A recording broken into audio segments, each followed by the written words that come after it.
салом алайкум дӯстони азиз. Мо имрӯз хостем дар бораи силсила филми Ишқ ва нафрат қисми 26 бо забони тоҷикӣ ба шумо маълумоти пурра бидиҳем. Дар қисми 26 бибии Мирон Райҳон ва Миронро боз якҷоя мекунад. Онҳо бошад хурсандии худро давом медиҳанд. Насух бошад чӣ тавре ки худ гуфта буд, дар байни 3 рӯз агар ба ерин ягон одам пайдо нашавад, ӯро аз дар берун мекунад. Чӣ тавре ки худ мебинед, никоҳи онҳо баргузор мегардад. аҷибтараш дар ин аст ки актёри филми Ҳидоят Мурод Комиссарро ба Ярен медиҳанд, аммо Ярен ба ӯ чӣ ҷавоб медиҳад, дар қисми 26 хоҳем дид.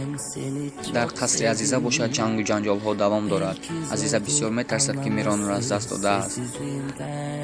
Зуҳро бошад модари Райҳон ҳамаи ҳақиқатро ба Райҳон ва Мирон мегӯяд. Мирон писари Хазар буданро ё ин ки Райҳон духтари Хазар нест, дар қисми 26 хоҳем дид.